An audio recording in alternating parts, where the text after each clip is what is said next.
Lundi, nous sommes le 21 septembre 2020. Bonsoir à tous et merci de rester en notre compagnie dans votre émission Covid-19 à vos questions ce soir. Nous allons débattre du thème 30 millions de cas dans le monde et comme invité déjà en plateau, Dr Lidawa Alain Baoué, il est médecin infectiologue au CHU Sylvanus Olympio. Bonsoir, docteur, et merci. Bonsoir. Alors, déclenché il y a plus de 7, 8, sinon 9 mois déjà, qu'on vit cette pandémie à travers le monde entier. Aujourd'hui, on est autour de 30-31 millions de cas à travers le monde. Dans l'ordre normal des pandémies ou des épidémies, est-ce que ça va dans l'ensemble? Est-ce que ça va? Non, puisque 30 millions de cas, ça fait beaucoup. Et comparé à d'autres dans le passé. Oui, comparé à d'autres, ça fait beaucoup.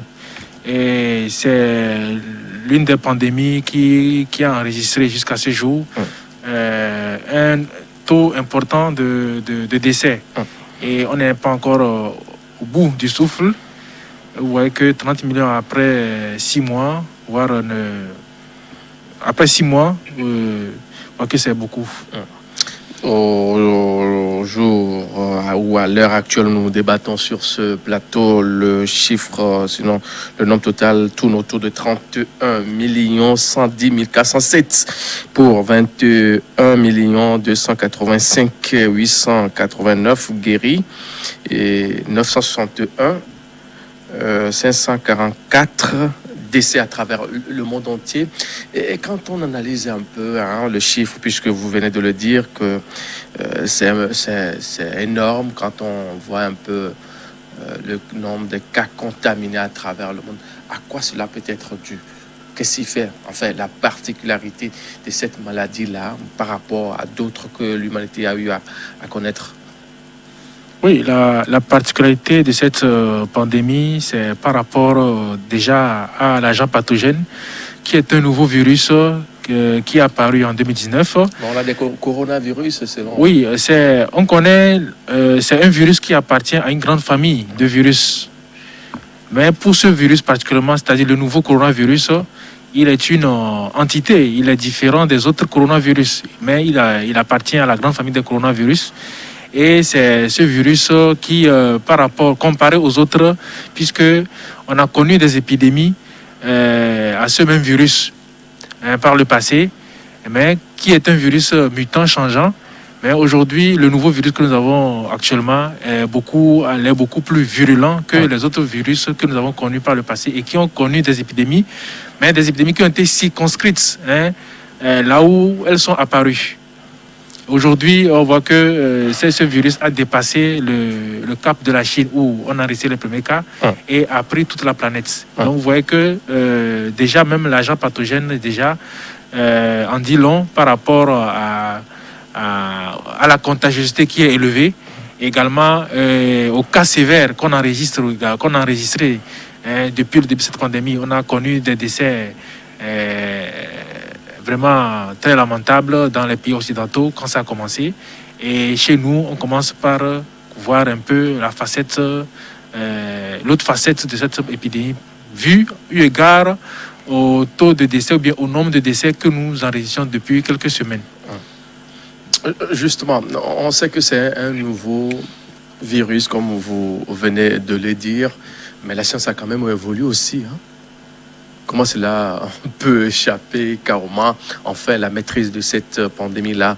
On a comme impression qu'aujourd'hui, quand même qu'il y a les matériels qu'il faut pour mieux contenir la pandémie, on souffre toujours à mieux maîtriser la situation à travers le monde entier. Oui, aujourd'hui, la vraie maîtrise, mais la grande maîtrise de ce virus, c'est d'arriver à rapidement trouver un médicament ou un vaccin. Puisque toutes les mesures qui sont prises jusqu'à ce jour ne sont pas toutes respectées. On connaît des défaillances, on connaît de l'indiscipline, et ça fait que ça entretient les contaminations. Donc aujourd'hui, le virus, il est présent dans la communauté, il circule, et malgré les dispositions qui sont prises pour empêcher les contaminations interhumaines, ces dispositions ne sont pas respectées et les contaminations sont entretenues. Donc aujourd'hui, La vraie solution, c'est d'arriver rapidement à trouver un vaccin ou bien un médicament qui pourrait stopper toute velléité par rapport à cette pandémie. Quand on parle bien sûr des pays qui enregistrent beaucoup plus de cas contaminés, on peut citer facilement les États-Unis, l'Inde et bien d'autres. Quels sont les facteurs qui ont joué bien sûr en défaveur de ces pays-là? C'est parce qu'il y a mépris bien sûr des mesures barrières ou il y a d'autres facteurs qui peuvent mieux expliquer cette situation? Alors, au début de cette pandémie, on a cru qu'ailleurs, les mesures barrières étaient respectées. Mais aujourd'hui, 6 mois après, l'évolution de cette pandémie fait que on constate que l'indiscipline est partout. Que ce soit dans les pays occidentaux ou bien dans les pays en voie de développement, l'indiscipline est partout. Il y a de façon générale, on a observé ou bien on observe un relâchement de ces mesures barrières. On voit même dans certains pays, les gens protestent, les gens font des marches contre le port des masques. Vous voyez que comme en Israël, c'est extraordinaire. Oui. Alors que pour le moment, c'est la seule mesure que nous avons pour nous protéger. Mais les gens se décident de sortir dans la rue pour protester contre le port du masque. Et évidemment, lorsque ces manifestations sont faites, vous voyez que les mesures barrières ne sont pas respectées. Alors que pour le moment, c'est ces mesures-là, c'est par ces mesures que nous pouvons stopper les contaminations, la transmission. Et voilà que les gens protestent contre ces mesures. Vous voyez que c'est vraiment un lourd fardeau. Et donc, aujourd'hui, l'indiscipline est retrouvée partout. Parce qu'au début, on a cru comprendre que c'est l'indiscipline qui allait tuer l'Afrique. On a eu des slogans qui ont circulé sur les réseaux sociaux. L'Afrique n'a qu'à se réveiller, se préparer au pire. Au pire, bon, oui, ça c'est l'OMS qui l'a dit. Ça c'est compte tenu de la situation sanitaire de ces pays. Mais on a dit que c'est l'indiscipline qui allait exterminer l'Afrique. Mais aujourd'hui, on voit que l'indiscipline est partout ailleurs. Que ce soit dans les pays développés ou non développés, les populations sont lasses de respecter ces mesures barrières-là. Et si on continue comme ça, on voit qu'on va entretenir cette épidémie, cette pandémie, et le nombre de cas ne ferait qu'augmenter. Le nombre de cas ne ferait qu'augmenter. À l'heure où nous débattons sur ce plateau, il y a certains pays à travers le monde qui ont par moment reconfiné certaines zones. Et tout récemment, on a vu ce qui se passe en Israël, où on a carrément reconfiné pour 2 semaines. En Espagne, dans certaines régions aussi, c'est le cas. Est-ce vraiment la solution idoine qu'il faut pour mieux contenir le mal actuellement? Est-ce vraiment la solution? Toute solution dépend de chaque pays, dépend de la situation ou bien l'évolution de la courbe épidémiologique de chaque pays. Et donc, en fonction de l'évolution de la situation, on prendra des mesures qu'il faut. Mais aujourd'hui, de façon générale, on voit que le confinement, pour le moment, reste la seule mesure la plus efficace. La mesure efficace pour le moment, parce que lorsqu'on décide de confiner une population, une localité, c'est pour limiter les mouvements de population, les brassages entre la population, le trafic, pour circonscrire le virus dans ce milieu-là. Et là, on diminue le risque de contamination ou bien de propagation de la maladie. Pour le moment, c'est l'une des mesures qui est incontournable pour le moment. Parce que, comme je dis, on n'a pas encore de vaccin, on n'a pas encore de médicaments. C'est la seule manière de pouvoir circonscrire le virus dans une localité où on a enregistré un certain nombre de cas qui dépassent le seuil attendu. Alors, il faut peut-être revoir les mesures d'une nation à une autre. C'est peut-être ce qui est en train de se passer actuellement à travers le monde entier. Mais ce qui est un peu aberrant, c'est que il y a le respect de ces mesures, puisque vous nous demandez, faut qu'il y ait bien sûr les professionnels de ce domaine-là, vous nous demandez d'apprendre à vivre avec la maladie. Cela amène à quand même commencer par vaquer à des occupations, celles-là, afin de pouvoir faire tourner l'économie dans plusieurs pays à travers le monde entier. Mais quand nous prenons par exemple la France, l'Italie, Israël, et d'autres pays, c'est que on a comme impression que la maladie n'est pas bien connue et on enregistre des taux de contamination journaliers qui donnent l'impression comme si on était au début de la maladie. Oui, quand on prend la population de ces pays, comparée à la population de... Quand je prends par exemple le Togo, Oui. vous prenez la population d'une capitale européenne, par exemple, même en Afrique aussi. Vous avez Ouais, pris si on prend Lagos ici, Lagos, ça dépasse le Togo, hein. largement le Togo. Donc vous voyez que si au sein d'une population qui est très concentrée, d'accord, et que les mesures barrières préventives ne sont pas respectées, vous voyez que la contamination va aller très vite. Et c'est pourquoi on n'est pas surpris d'avoir ce nombre de cas, un nombre de cas. Enfin, quand on prend la situation faite par exemple en France par exemple, on n'est pas surpris d'avoir par exemple 2000 cas enregistrés par jour. Alors ça dépend tout dépend de la densité de la population et également on constate également qu'à un certain moment, on a eu une recrudescence des cas. C'est parce qu'à un certain moment, il y a eu un relâchement dans les mesures, dans l'application des mesures barrières. Alors moi, j'ai échangé tout récemment avec un collègue qui était en voyage en France et qui a subi un peu le confinement en France. Mais quand il vous parle du confinement en France, c'est vraiment un vrai confinement. Et quand vous sortez dans la rue, vraiment, c'est un peu comme le couvre-feu chez nous lorsqu'il est 18h, 19h dans le temps. En pleine journée, quand vous sortez dans la rue, il n'y a personne. Tout le monde est en chambre, tout le monde dans sa maison. Et on ne sort que pour faire l'essentiel. Vous allez acheter du pain, je ne sais pas quoi, enfin, des vivres. Oui. Et ça, les Français l'ont vécu, les Européens l'ont vécu. Mais nous, on n'a pas encore vécu cette situation. Ici, la journée, les gens vont à leurs occupations. Et c'est le soir, on demande aux gens de rentrer rapidement, très tôt à la maison. Mais ailleurs, du matin jusqu'au soir, les gens sont à la maison et vous allez voir les mouches même voler dans la rue.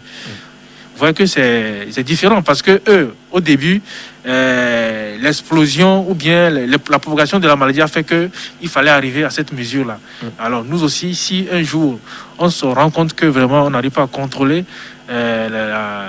l'épidémie avec le nombre de décès qui augmente, malheureusement on va arriver à cette mesure-là. Donc tout dépend de comment évolue la situation épidémiologique dans chaque pays, dans chaque localité, et c'est en fonction de ça qu'on prend des mesures. Au Togo, par exemple, on a bouclé certaines villes.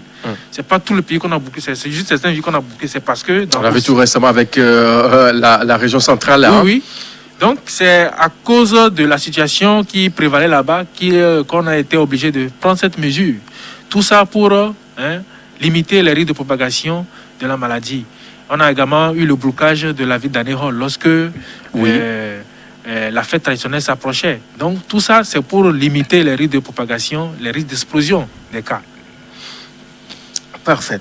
Si nous parlons bien sûr de ces mesures-là qui doivent être prises d'une façon drastique pour éviter le pire, on va s'intéresser au continent africain. Continent africain qui semble être le continent qui s'en sort plus ou moins bien en matière bien sûr de ce qui se passe à travers le monde entier. Et tristement, quand on parle du continent africain, on fait souvent aussi mention à l'Afrique du Sud, qui a d'énormes difficultés à mieux juguler la situation. On a vu également avec le Nigeria aussi, et puis l'Égypte. Oui, quand vous prenez ces trois pays dont vous venez de parler, le Nigeria, l'Égypte, l'Afrique du Sud, c'est des pays à une forte concentration de population. La densité est élevée, la concentration de la population est élevée. Et quand vous prenez également, en dehors, laissons le coronavirus, le Covid-19, quand vous prenez certaines maladies qui sont endémiques chez nous, notamment le VIH, par exemple, c'est les pays, quand on prend l'Afrique du Sud, le Nigeria, c'est des pays où la prévalence est élevée à cause de la densité de la population. Et donc, on n'est pas étonné qu'on ait les mêmes problèmes par rapport à cette maladie. Il y a surtout la densité de la population qui est un facteur clé dans la propagation ou bien dans l'évolution rapide de cette maladie au sein de cette population. Et à cela, maintenant, s'ajoute maintenant le non-respect des mesures barrières, parce que c'est très important. Une population qui est concentrée, où il y a la promiscuité et on ne respecte pas les mesures barrières, où que le virus va circuler très rapidement, de proche en proche. Donc, ce sont ces facteurs-là qui expliquent aujourd'hui le fait qu'on ait cette explosion de l'épidémie dans ces pays. 31 millions et quelques de cas contaminés à travers le monde entier. Nous sommes bien sûr en septembre. Dans les jours qui viennent, en octobre, ça va être plus ou moins stabilisé ou ça peut grimper encore? Puisque Oui, c'est aussi dans les les jours vacances qui et la viennent, reprise ça, aussi des oui, classes. c'est dans à plusieurs prendre pays. avec des pincettes parce que nous sommes à l'orée de la reprise de la grande rentrée scolaire 2020-2021. Et donc, si des mesures ne sont pas prises pour vraiment encadrer cette reprise des classes, on va assister à une explosion des cas à la rentrée. Donc, c'est pourquoi, par exemple, quand on prend le Togo actuellement, les mesures sont en train d'être prises pour qu'on ait une rentrée vraiment, en bonne sécurité. Oui. Tout comme ce qu'on a fait tout récemment au niveau de l'Université de Lomé, lorsqu'on devait reprendre les cours. Vous voyez qu'il fallait vraiment travailler pour que vraiment on minimise les risques après la reprise. Et je pense que ça a marché parce que on n'a pas eu un cluster, c'est-à-dire on n'a pas eu un foyer épidémique lorsque l'université a rouvert ses portes. Donc, c'est toutes ces mesures-là qu'il faut entourer pour une bonne reprise des classes. Alors, on sait actuellement en France, c'est la reprise pour la rentrée. Ça a commencé dans plusieurs écoles et établissements de formation. Est-ce que ça peut être aussi ça, source de contamination? Oui, bien sûr, la reprise des cours peut être une source de contamination, puisque lorsque les élèves reprennent les cours, ils viennent de la maison, ils viennent des vacances, tout ça. Et donc, pendant les vacances, on ne sait pas comment ils sont comportés, puisqu'il y a ce facteur de non-respect des mesures barrières qui est vraiment un élément très important aujourd'hui. Donc, c'est à la reprise des cours, on ne sait pas comment les élèves, les enfants se sont comportés dans leur maison. Pendant les vacances. Donc, si on n'entoure pas cette reprise vraiment de mesures barrières, on va observer une explosion des cas dans les écoles. Et surtout, on voit un peu comment les élèves se comportent dans les écoles. Il y a une insouciance, il y a une naïveté au niveau des élèves. Bien qu'on sait qu'il y a une situation qui est là, mais ça n'empêche pas les enfants de jouer, quelquefois même peut-être même de s'échanger même les masques, tout ça, des risques qu'ils courent sans savoir et qui peuvent être rapidement fatals. Cela m'amène à vous poser une question concernant bien sûr ces enfants-là. Aujourd'hui, selon une étude qui a été menée, les enfants sont moins contaminés. Et selon cette même étude-là, ils ne sont pas forcément des sources de propagation de cette maladie-là.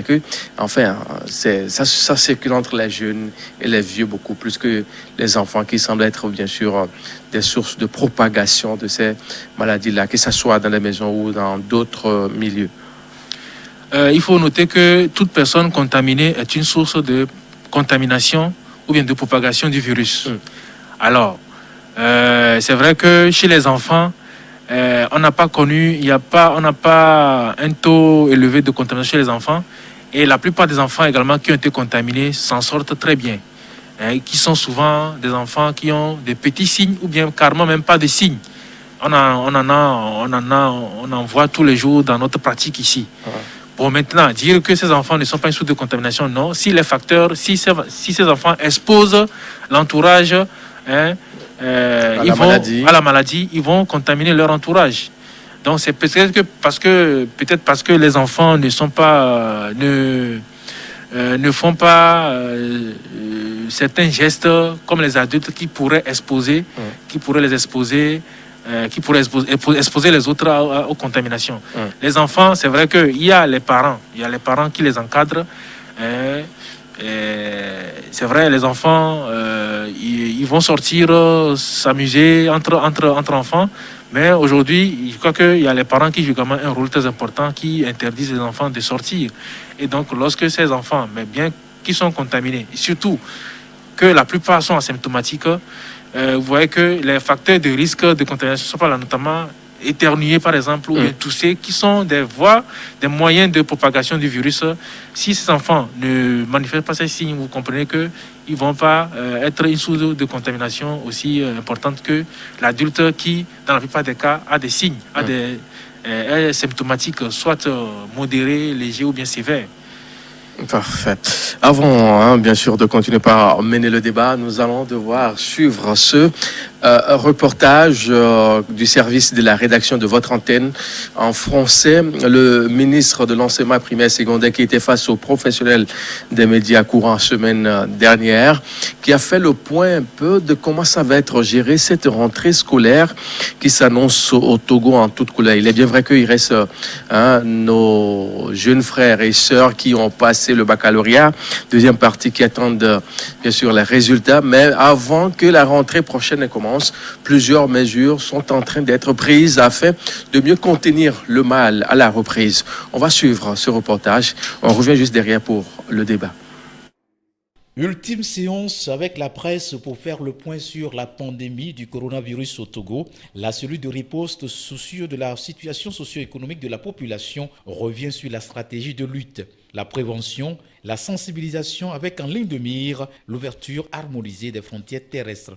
Sur le terrain, la situation semble stagner au regard des chiffres actuels publiés. Cette semaine, les chiffres des cas positifs ont baissé. Et ces chiffres ont baissé parce qu'il y a les chiffres dans les foyers épidémiques qui ont baissé.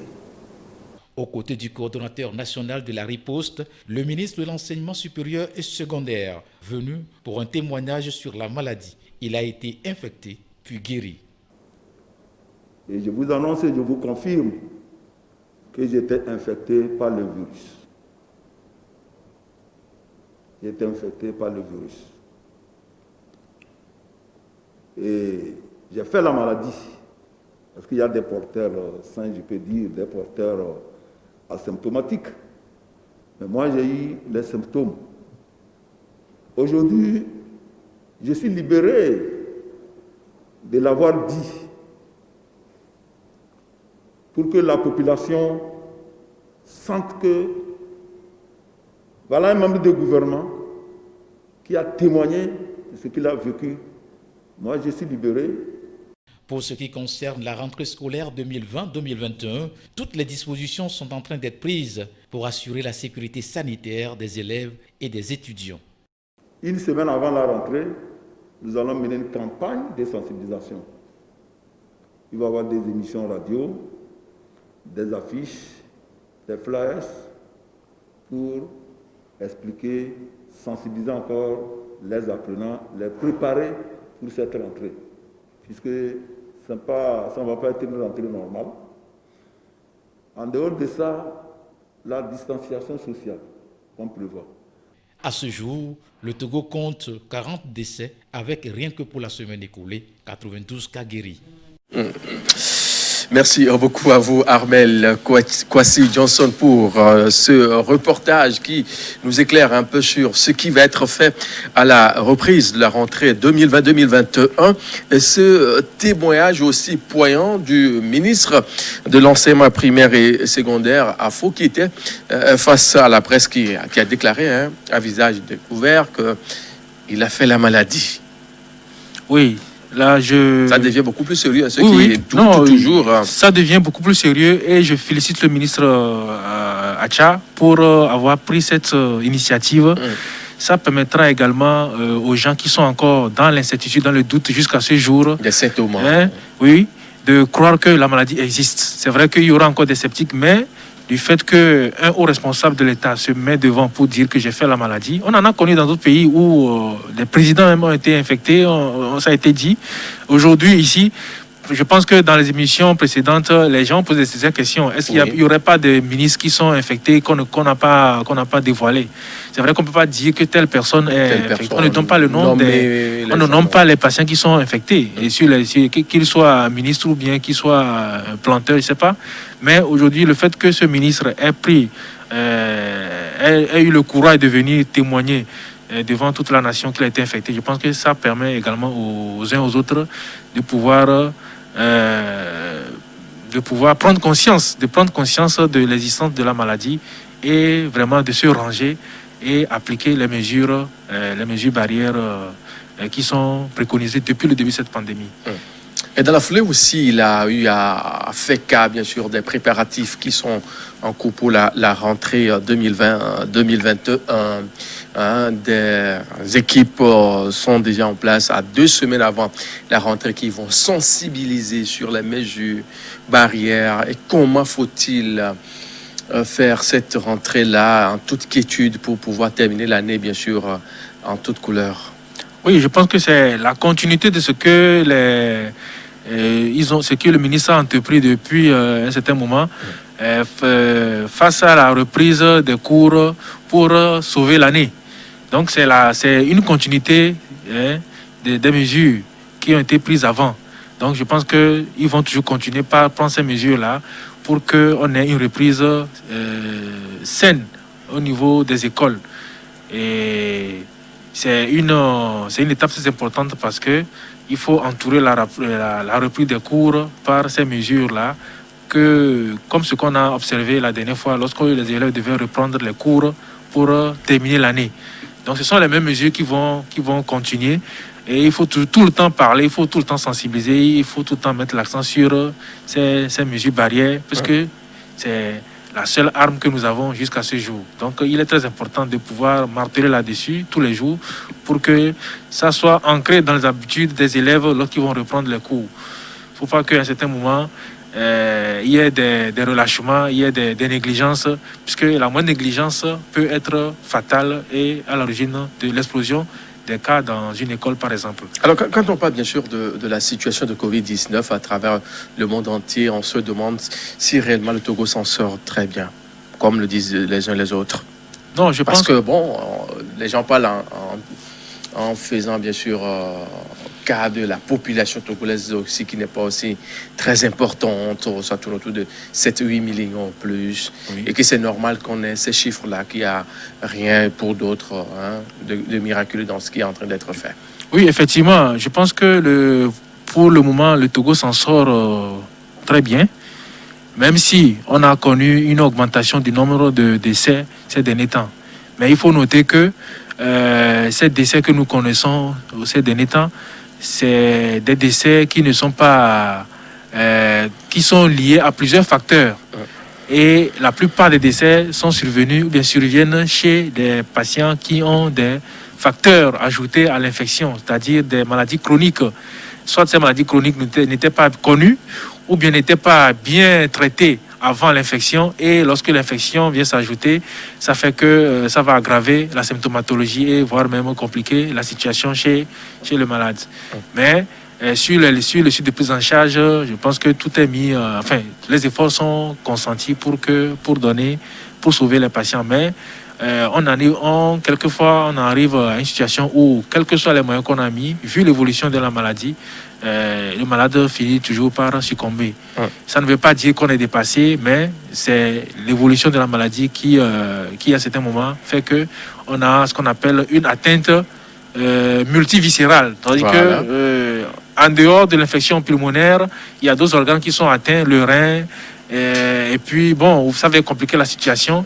Et le malade même avait déjà une maladie qui n'était pas équilibrée. Puisqu'on a eu des diabétiques. On ne soigne pas vraiment. On ne soigne pas vraiment, qui ne se connaissaient pas, ou bien qui se connaissent, mais qui ne prenaient pas, qui ne traitaient pas, ou bien prenaient pas soin de cette maladie.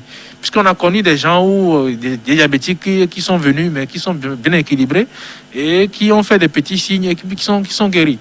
Donc, tous ceux qui sont ceux qui décèdent, c'est parce que vraiment, à côté de l'infection, il y a également une pathologie grave qui n'est pas contrôlée.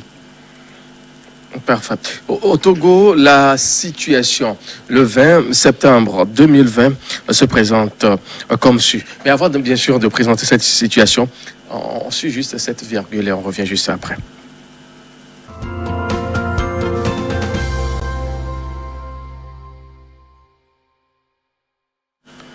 Le Le 20 septembre 2020 au Togo, la situation se présente comme suit. Nous avons 356 cas actifs pour 1269 cas guéris, 41 décès pour 1666 cas confirmés au total, avec 83 113 nombre total de tests effectués sur toute l'étendue du territoire national. Et un petit résumé de cette journée de ce 20 septembre 2020, on a fait en total 502 tests réalisés pour 7 cas positifs détectés, 10 guéris et 0 décès.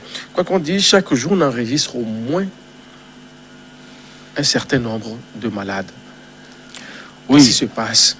Est-ce qu'on peut arriver un jour à ne pas peut-être détecter un cas au Togo, par exemple? Oui, au début, on a eu des jours où on n'a pas détecté de cas. Au début, on a eu des jours où on n'a pas eu de cas. Mais 6 mois après, 6 mois, 7 mois après. Oui, au début, c'est parce que le virus n'était pas encore rentré à fond dans la communauté. Aujourd'hui, le virus est là, il circule dans la communauté. Et c'est ce qui fait que on enregistre des cas tous les jours. Donc, on n'est pas surpris que 6 mois après, on ait des cas positifs tous les jours.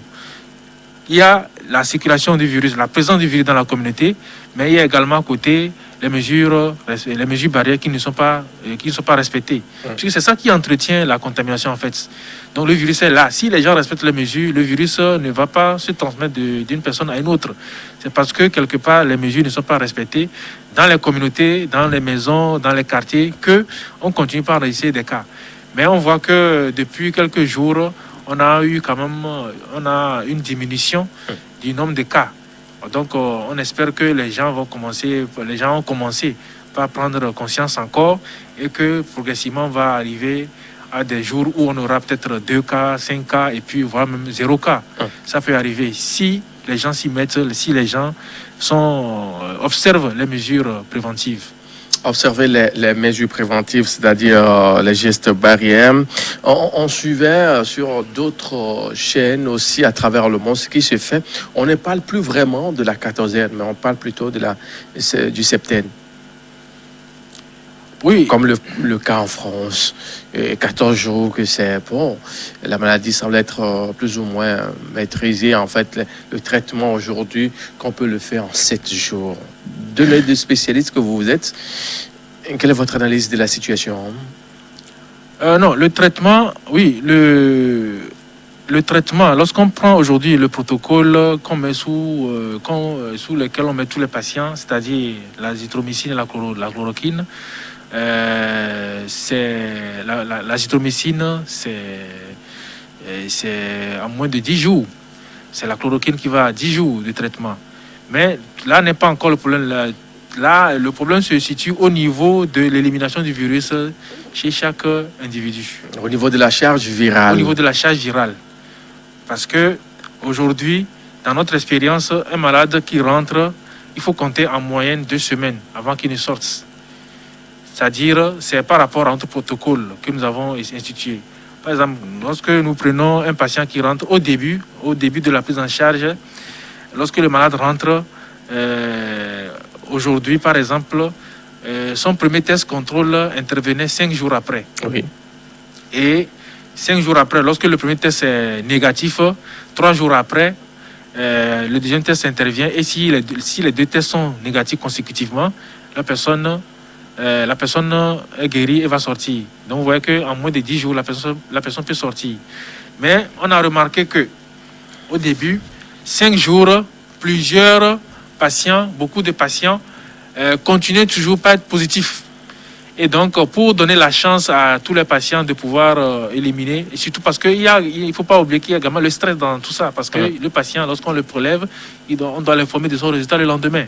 Alors, si vous le dites tout le temps qu'il est positif, vous augmentez, vous voyez un peu le niveau de stress qu'il a. La psychologie qui sera affaiblie. Pour vraiment réduire ce stress-là, on a augmenté, on a élargi, le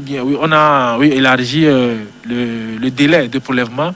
On est passé de 5 jours, après on est passé à 7 jours. Oui. Et maintenant, aujourd'hui, on est allé à 10 jours. C'est-à-dire que lorsque vous rentrez aujourd'hui, par exemple, votre premier test, aujourd'hui nous sommes le 21 septembre, votre premier test va arriver le 10 jours après. 10 jours après, c'est-à-dire le 1er octobre. Donc, 1er octobre, la personne qui est rentrée il y a 10 jours peut avoir la chance d'avoir un test négatif. Et 3 jours après, on refait un autre contrôle pour confirmer le premier test. Et si les 2 tests sont négatifs, la personne sort. Elle peut rentrer chez vous voyez elle. que pour quelqu'un qui évolue rapidement, normalement, en 2 semaines, lorsqu'il est confiné en 2 semaines, il est guéri et puis peut sortir. C'est la moyenne aujourd'hui. Alors, quand on parle bien sûr de ce septembre dans certains pays développés, est-ce qu'on ne sera pas tenté dans les jours qui viennent de passer à cette étape de la chose aussi dans nos pays en voie de développement? Oui, on a comme impression que le schéma thérapeutique, le traitement dans un pays, d'un pays à un autre, il n'y a pas trop de différence, hein? Non, il n'y a pas trop de différence par rapport au schéma thérapeutique. La différence, c'est au niveau des mesures, les mesures qui sont prises, notamment dans la communauté, pour limiter les risques de propagation. Et ces mesures prises-là sont en fonction de l'évolution de l'épidémie dans le pays ou bien dans une localité. Mais au niveau de la prise en charge, vous voyez que, lorsque une prise en charge marche quelque part, on est tenté également de faire la même chose pour ailleurs. Oui. Donc tout dépend de comment évoluer. Si ça évolue bien ailleurs, pourquoi ne pas faire chez nous également pour avoir les mêmes résultats. Donc tout dépend également de comment l'expérience des autres et qui permet également aux autres également de faire la même chose pour leur propre expérience également. Alors, 6 mois au jour le jour, c'était le 21 mars dernier qu'on a fermé les lieux de culte et autres au Togo. Est-ce que le bilan à ce niveau-là est plus ou moins acceptable? Le bilan au niveau des lieux de culte, bon, quand vous parlez de bilan, c'est en termes de quoi vous appelez... C'est en termes, bien sûr, de taux de contamination. Est-ce que ça ralentit parce qu'on n'en parle pas vraiment? Si les gens sont vraiment contaminés dans les lieux de culte et autres au Togo, on ne sait pas vraiment, puisque ça traîne toujours à passer à cette étape de la réouverture de tous les lieux de culte aussi. Ça fait aussi un autre débat. Et on se demande si c'est pas peut-être une façon de voir autrement les choses. Quand on dit aujourd'hui de garder les lieux fermés, c'est parce qu'il y a trop de contamination là-bas que ça crée ce débat-là ou comment? Il faut dire que au niveau des lieux de culte, lorsque ces lieux ont été rouverts, je vous assure que il y a un bon travail qui est fait à ce niveau. Et pour nous qui fréquentons les lieux de culte, parce que nous on a vu comme un peu comment ça se passe. Lorsque vous allez dans les lieux de culte, vraiment, la distanciation sociale physique est vraiment respectée. Comment vous faites? Vous débarquez à l'improviste ou comment ça se fait le contrôle? Non, non, je veux dire que moi, je suis. Quand vous allez quand je vais au culte, à la messe le dimanche, dans les paroisses, moi, je suis catholique.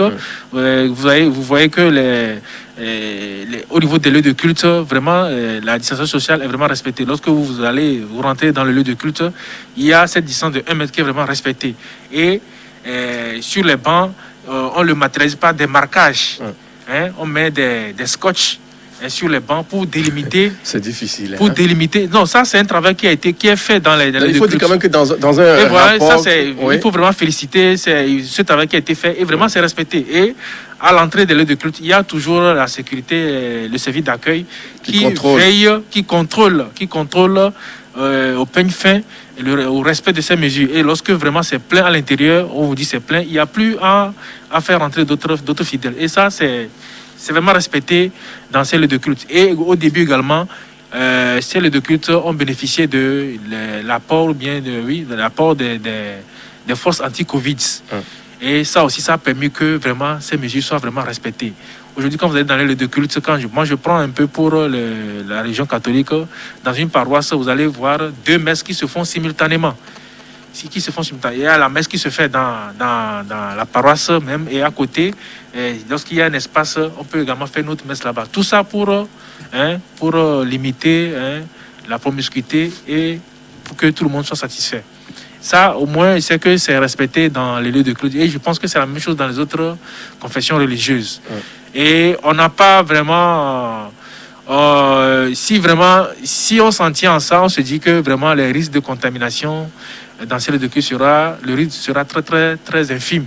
Parce que ces mesures vraiment sont respectées. Mais on n'a pas fait d'études, ou bien on n'est pas allé tester les gens sur les lieux de culte, bien à la sortie des lieux de culte pour savoir s'ils sont infectés ou pas. Tout dit que ça ne veut pas dire qu'il n'y aurait pas de contamination dans ces lieux parce que on n'a pas un policier ou bien un gendarme pour chaque fidèle, non.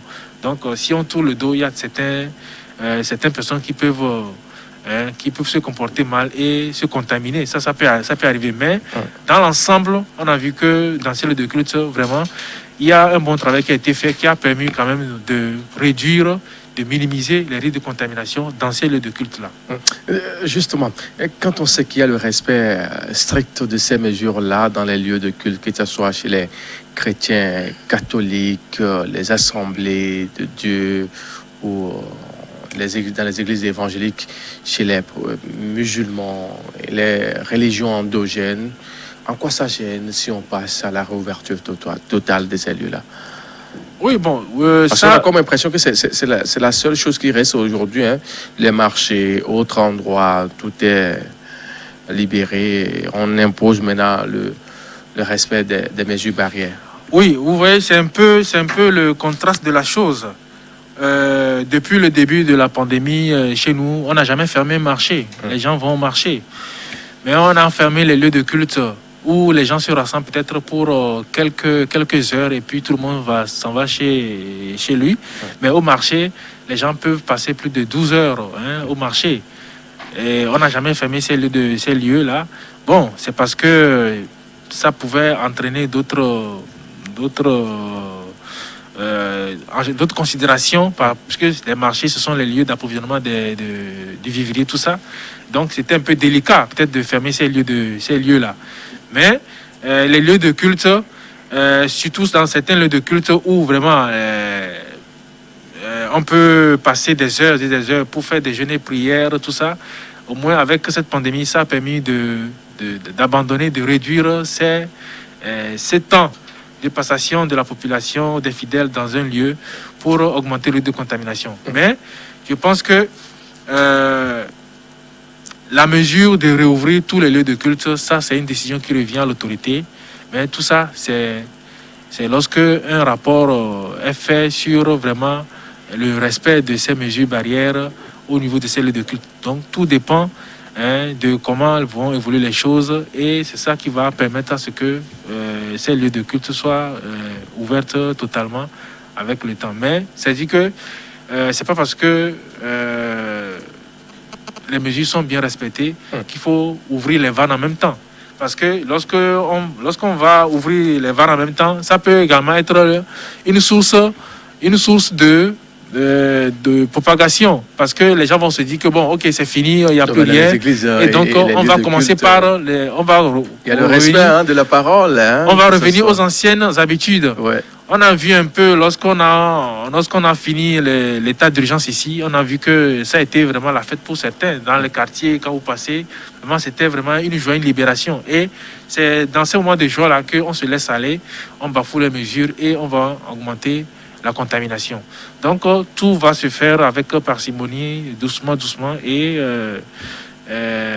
c'est l'autorité enfin qui va prendre la décision, eu égard à la situation, eu égard au rapport qui est fait à l'autorité tous les jours par rapport à la situation. C'est en fonction de ça que les mesures seront prises. Donc on va arriver certainement à la réouverture totale des lieux de culte, mais il faut aller étape par étape. À travers le monde, le taux de contamination, enfin sinon le nombre de cas contaminés tourne autour de 31 millions de cas à travers le monde. S'il faut souhaiter quelque chose aux Togolais aujourd'hui pour qu'on évite d'assister à des jours qui viennent à une progression vertigineuse, quel est ce mot ou ces mots-là que vous avez à l'endroit de ceux qui actuellement nous suivent?